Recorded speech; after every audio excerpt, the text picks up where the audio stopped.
على صدر الأمين مصطفى ما جاء إلا رحمة للعالمين اللهم صل وسلم وبارك عليه আল্লাহ পাক নবী পাক সাল্লাল্লাহু আলাইহি সাল্লামের প্রতি দরুদ ও সালাত ও সালাম আল ফাতিহা শরীফ যেন কবুল করেন আমিন।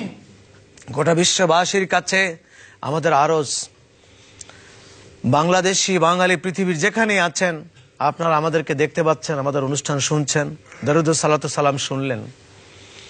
প্রথম আমরা কি করেছি? কোরআন শরীফ তেলাওয়াত করেছি। এটা কি জায়েজ না হারাম? জায়েজ। তারপরে কি করেছি? আমরা আলোচনা শুনেছি, কোরআন হাদিসের আলোচনা। কোরআন হাদিসের আলোচনা কি জায়েজ না হারাম? জায়েজ। তারপরে নবীজির প্রতি দরুদ পড়েছি। দরুদ পড়া কি জায়েজ না হারাম? জায়েজ। তারপরে কি করেছি? নবীজিকে সালাম দিয়েছি। জায়েজ না হারাম? জায়েজ। বরং দরুদ ও সালাম ফরজ, নামাজের থেকে অনেক শক্তিশালী ফরজ। কারণ নামাজ আল্লাহ বলেছেন পড়ো, কিন্তু আল্লাহও পড়ে না, ফেরেশতাও পড়ে না। কিন্তু দরুদের কথা আল্লাহ বলেছেন আমি পড়ি, তোমরাও পড়ো, ফেরেশতাও পড়ো। সুতরাং আমরা দরুদ সালাম পড়েছি। শেষে এখন আমরা কি করব? দোয়া। এটা কি না জায়েজ?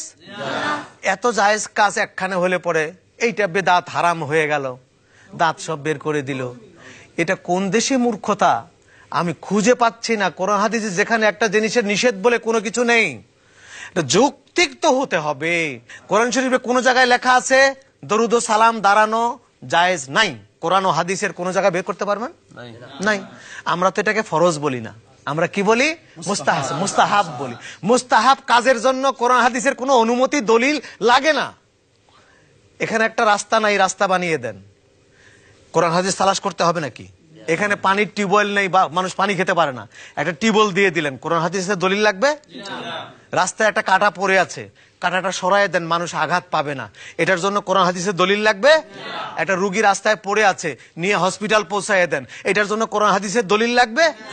হ্যাঁ, মুস্তাহাবকে হারাম ঘোষণা করতে হলে কোরআন হাদিসের নিষেধ লাগবেই।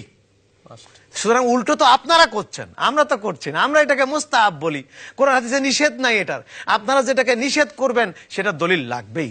চলুন এই পর্যায়ে আমরা মুনাজাত